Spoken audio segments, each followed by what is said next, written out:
औज़ुबिल्लाहि मिनश्शैतानिर्रजीम बिस्मिल्लाहिर्रहमानिर्रहीम। अस्सलाम वालेकुम viewers, welcome to flourish learning. और आज हम लोग बात करेंगे ENG 201 GDB नंबर 1 के सॉल्यूशन के बारे में।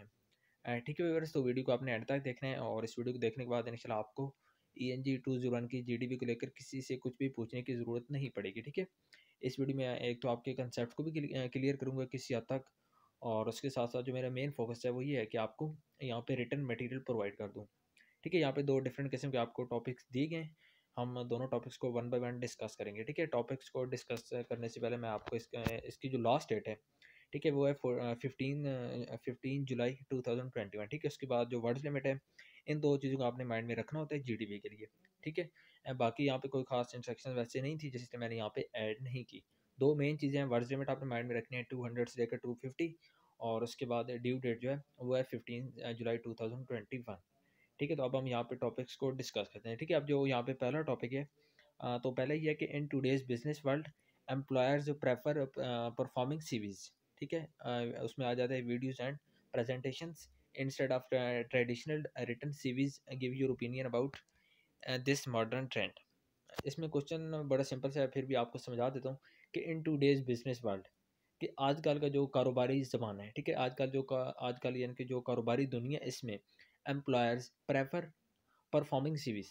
जो एम्प्लॉयर्स होते हैं, ठीक है, यानी कि यानी कि जिन्होंने आपको जॉब देनी होती है, ठीक है, जो वहाँ पे काम करते हैं वो एम्प्लॉय होता है, और जो जिसके अंडर वो काम कर रहा होता है, यानी कि जो वहाँ पे आप ये कहते हैं कि जो मैनेजर होते हैं, ठीक है, वो एम्प्लॉयर्स में आ जाते हैं, कि जिसके अंडर आप काम करेंगे वो एम्प्लॉयर है, और आप क्या है, आप एम्प्लॉय हैं। ठीक है, यानी कि काम जिसके अंडर आप काम करेंगे वो एम्प्लॉयर होगा।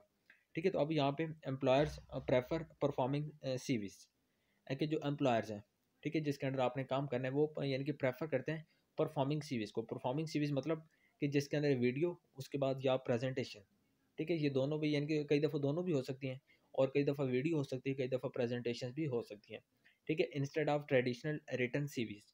अब सीवी का, अब यहाँ पे देखें तो सीवी का आपको पता होगा, ठीक है, कि सीवी यानी कि जिस तरह आपने कहीं अगर अप्लाई करना हो कहीं जॉब के लिए, तो आप बजाय अपने सारे डॉक्यूमेंट्स भेजने के बजाय आप वहाँ पे सिर्फ अपनी सीवी भेज देते हैं, जिसके अंदर, यानी कि जिसके अंदर आपका नाम, ठीक है, उसके बाद आपके यानी कि वालिद साहब का नाम, उसके बाद date of birth, ID card number, ठीक है, आपका एड्रेस, उसके बाद आपके सारे एजुकेशनल जो भी बैकग्राउंड होता है, आपने मैट्रिक की हुई, इंटर की हुई है, ठीक है, बैचलर्स के आप स्टूडेंट हैं, ये जो भी हैं।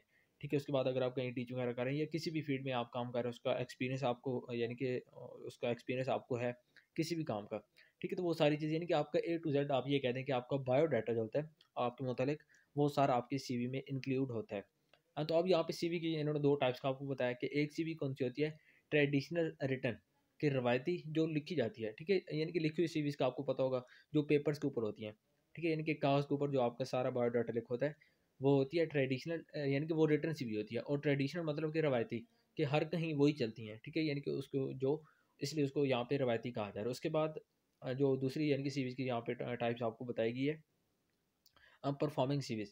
परफॉर्मिंग सीरीज़ के अंदर आ जाते हैं वीडियोज़ एंड प्रेजेंटेशंस, यानी कि जिनमें आप जो आपकी सीवी होगी, वो बल्कि यानी कि किसी पेपर पर नहीं होगी, बल्कि उसमें आपने यानी कि जो या वीडियो के फॉर्म में, या आपने जो आपके एम्प्लॉयज़, यानी कि जहाँ पे आप जॉब करने जाएँगे, तो जॉब के लिए अप्लाई करेंगे, तो वहाँ पे आपने, यानी कि वहाँ पे उनको प्रेजेंटेशन देनी होगी। ठीक है, तो ये दो डिफरेंट किस्म की, या परफॉर्मिंग जो यानी कि सीरीज़ हैं वो, या फिर जो रिटन सीरीज़ हैं, ये दो होती हैं। तो वो ये कह रहा है कि आजकल की जो कारोबारी दुनिया है, इसके अंदर परफॉर्मिंग सीवीज़ को ज़्यादा प्रेफर किया जा रहा है। ऐसी सीवी, यानी कि जिनमें वीडियो में आप अपने अपने बारे में बताते हैं या प्रेजेंटेशन देते हैं, तो उनको ज़्यादा प्रेफर किया जा रहा है एज़ कम्पेयर टू ट्रेडिशनल जो सीवीज़ होती हैं उनको। ठीक है, ट्रेडिशनल रिटन सीवीज़। तो इसके बारे में जो आपका ओपिनियन है वो क्या है? Give your opinion about this trend, this modern trend, कि यानी कि सारे सिनेरियो के बारे में आपने अपना यहाँ पे पॉइंट ऑफ व्यू बताना है। उसके बाद जो टॉपिक नंबर 2 है, उम्मीद करता हूँ आपको टॉपिक 1 की समझ आ गई होगी। ठीक है, टॉपिक नंबर 2 को देखें, तो उसमें कह रहा है कि wise man speak because they have something to say, कि जो ज़हीन आदमी होता है, ठीक है, wise man speak, wise man कहते हैं ज़हीन आदमी को, ठीक है, wise man speak because they have something to say, क्योंकि उसके पास कुछ ना कुछ कहने को होता है। उसके मुकाबले में फूल्स, फूल्स कहते हैं बेवकूफ़ को, ठीक है, अब बेवकूफ़ because, fools because they have to say something, क्योंकि उन्हें कुछ कहना पड़ता है।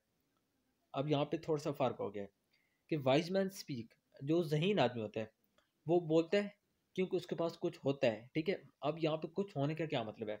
कुछ होने का सिंपल सा मतलब है कि उसके पास कुछ नॉलेज होता है, ठीक है? वो अपने आप को कहीं न कहीं इन्वॉल्व करना चाहता है। तो इसलिए यानी कि उसके पास बोलने के लिए कुछ ना कुछ होता है। ऐसे नहीं कि वो बेढंगी सी बात कर देगा। उसके पास प्रॉपर कोई लॉजिक या कोई एविडेंस उसके पास होते हैं, फैक्ट्स होते हैं, या कोई भी इन्फॉर्मेशन होती है जो फैक्चुअल होती है, वो उसके पास होगी। वो यानी कि उस बेस पर ही वो आप कोई ना कोई बात करेगा। जबकि जो फूल होता है, fool because they have to say something, क्योंकि उसे कहना पड़ता है मतलब कि वो कोई भी बात मजबूर होकर करता है।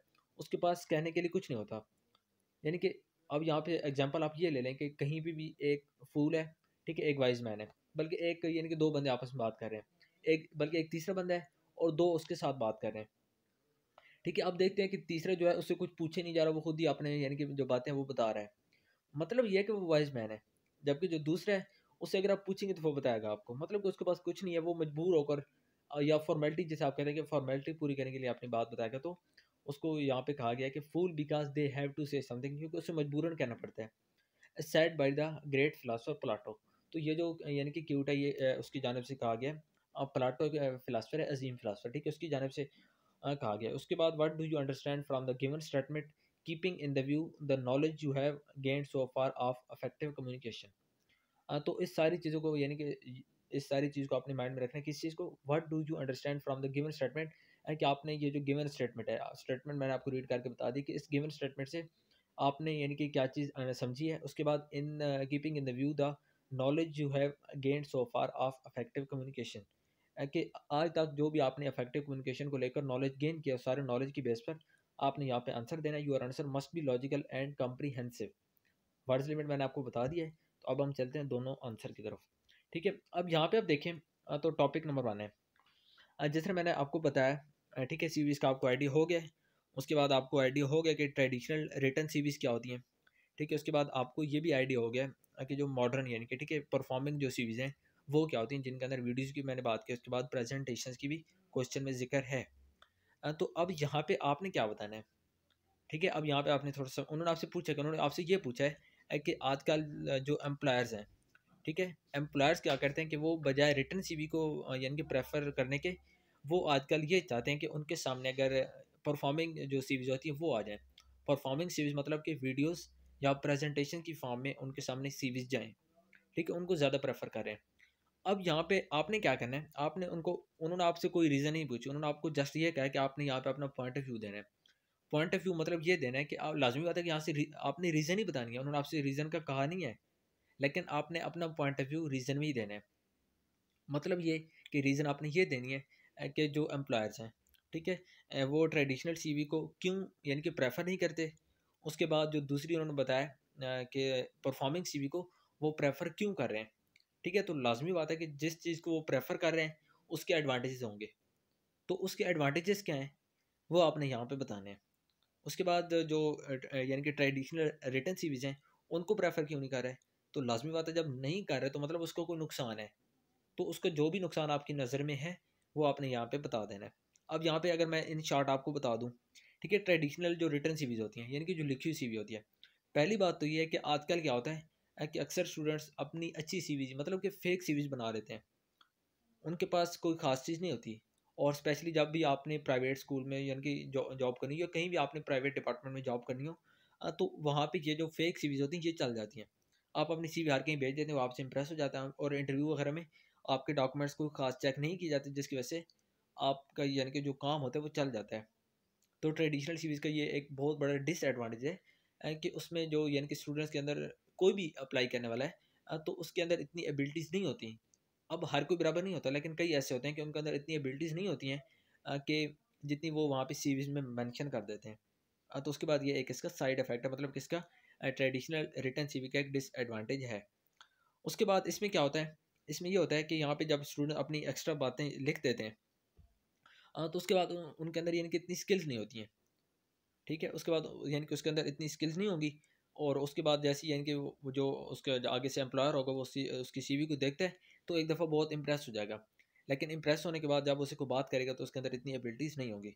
उसके बाद यहाँ पे मैंने सारी चीज़ यही मेंशन की। यहाँ पे जो मैंने पहले 2 पैराग्राफ बताए, तो पहले पैराग्राफ में मैंने थोड़ा-सा इसका बैकग्राउंड दिया है कि रिसेंटली द एम्प्लॉयमेंट इंडस्ट्री, कि इनकी आजकल जो एम्प्लॉयमेंट इंडस्ट्री है उसके अंदर जो परफॉर्मिंग सीवीज़ हैं उनको ज़्यादा अहमियत दी जा रही है।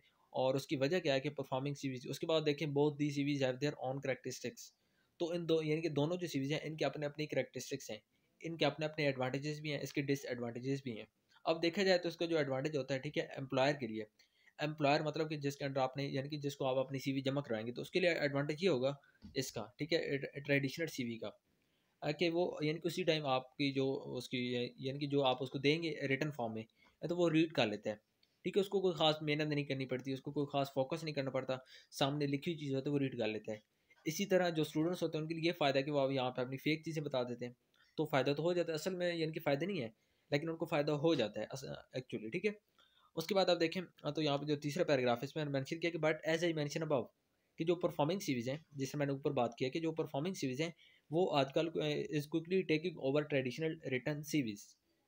मतलब क्या, कि जो परफॉर्मिंग सीरीज है वीडियो, यानी कि वीडियो के अंदर जब आप अपने बारे में बताएंगे या प्रेजेंटेशन आप देंगे, तो ये जो सीरीज हैं ये आजकल आगे नहीं करेंगे, मतलब कि जो ट्रेडिशनल सीरीज हैं उनसे ये आगे नहीं करेंगे, और इन इन सीरीज को ज़्यादा प्रेफरेंस मिल रही है as compare to traditional written सीरीज, ठीक है। और इसके बाद यहाँ पे आप देखें तो यहाँ पे कोई ख़ास बात मैंने यहाँ पे नहीं लिखी हुई। उसके बाद यहाँ पे आप देखें, ठीक है, परफॉर्मिंग सीरीज। अब यहाँ पे मैंने आपको जैसे पहले बता दिया है कि जो ट्रेडिशनल सीरीज होती है उनका एडवांटेज क्या है, डिसएडवांटेज थोड़ा बहुत मैंने आपको बताया, क्योंकि हमने मेन बात जो करनी है वो हमने करनी है परफॉर्मिंग सीरीज की, ठीक है। अब परफॉर्मिंग सीरीज में क्या होता है, इसमें वीडियो होती है, ठीक है, कोई भी वीडियो 60 सेकंड की, या आपके यानी कि आपसे छोटी से छोटी आपसे प्रेजेंटेशन वो ले सकते हैं। मतलब ये कि आपने वहाँ पे कुछ ना कुछ जाके बताना, अपने बारे में बताना है, अपना नाम, वालिद का नाम, ठीक है, डेट ऑफ बर्थ, आपने कहाँ से एजुकेशन हासिल की है, ये सारी चीज़ आपने ओरली बतानी होती है, ठीक है। जबकि जो दूसरी ट्रेडिशनल रिटर्न सीवी थी, नाम से ज़ाहिर है, ठीक है, रिटर्न सीवी, तो उसमें सारी चीज़ आपने लिख के उसके सामने पेश करनी होती है, उसके बाद उसके यानी कि मर्जी होती है कि वो आपको एक्सेप्ट करता है या फिर रिजेक्ट। लेकिन इसमें क्या होता है परफॉर्मिंग सीवी में, इसमें वीडियो या प्रेजेंटेशन शॉर्ट होती है, ठीक है, 60 से 90 सेकंड की होती हैं, उसके अंदर आपने अपनी सारी बात बतानी होती है, ठीक है, अपनी क्वालिफिकेशन होगी, स्किल्स, एक्सपीरियंस, ये सारी चीज़ें आपने बतानी होती हैं। अब इसमें क्या होता है कि परफॉर्मिंग सीवी का सबसे बड़ा एडवांटेज ये होता है कि इसके अंदर जो आपका एम्प्लॉयर होता है, ठीक है, यानी कि जिसके सामने आप अप्लाई करने गए होते हैं, तो वो आपकी कम्युनिकेशन की जो स्किल्स होती हैं, ठीक है, आप कितने यानी कि जो कम्युनिकेशन में आप एक्सपर्ट हैं, ठीक है, ये सारी चीज़।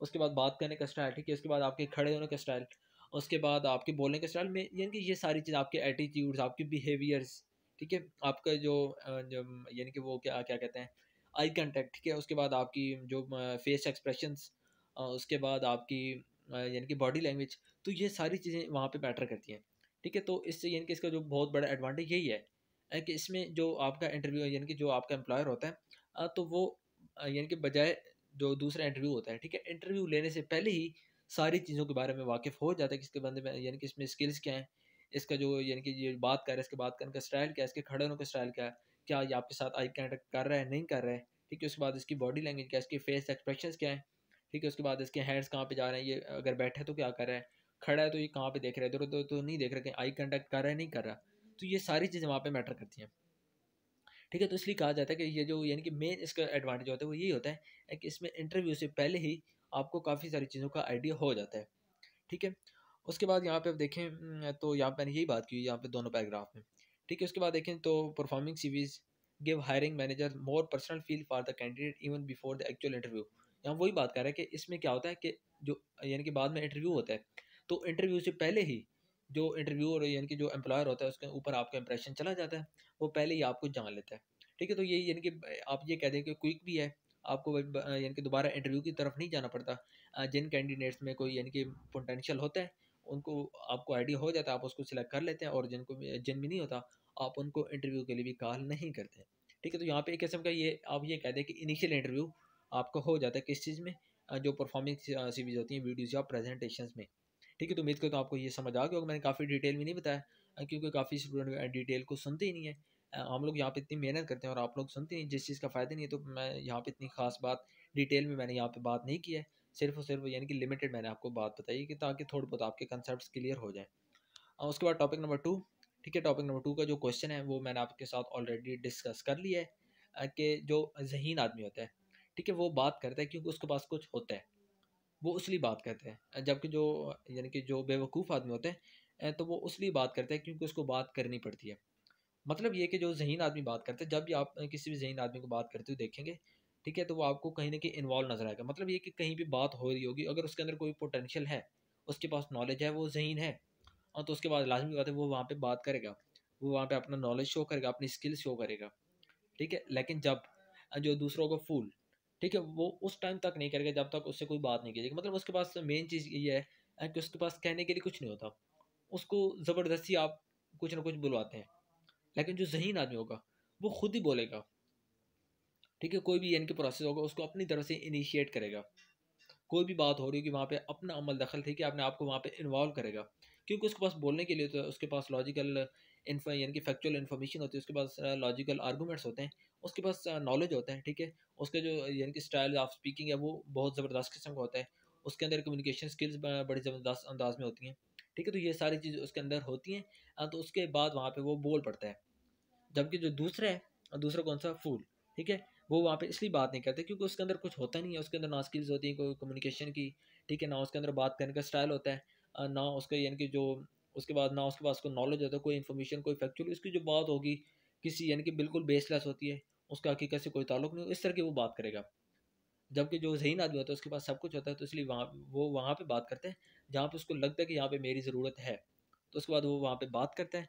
और बात करने के साथ साथ फिर यानी कि जो सुनने वाले होते हैं तो वो उसकी जो बात होती है उससे काफ़ी एडवांटेज हासिल करते हैं, ठीक है। तो ये यहाँ यहाँ पे मैं काफ़ी डिटेल में वैसे मैंने बताया हुआ ये सोल्यूशन वन में भी, और यहाँ पे जो टॉपिक टू है इसके मैंने दो सोल्यूशन आपको प्रोवाइड किए, ठीक है। ये आपको नज़र आ रहा है सोल्यूशन वन है, उसके बाद ये नीचे आपको सोल्यूशन टू मैं दिखा देता हूँ, ठीक है। तो मैंने आपको इसका टॉपिक का आइडिया दे दिया है। मज़ीद आपके ज़हन में यानी कि जो भी चीज़ आती है आप उसको लिख लें, और यहाँ पे मैंने आपको आइडिया दी हुई रिटन फॉर्म में, यहाँ से भी आप आइडिया ले लें, ठीक है व्यूअर्स। तो उम्मीद करता हूँ आपको आज की वीडियो पसंद आई होगी। काइंडली मेरे चैनल को सब्सक्राइब कर लें और उसके अलावा बेल आइकन बटन को लाजमी प्रेस करें, ताकि आइंदा जितनी भी मैं इस तरह की वीडियोज़ अपलोड करूँ आपको उसका फ़ायदा हो सके।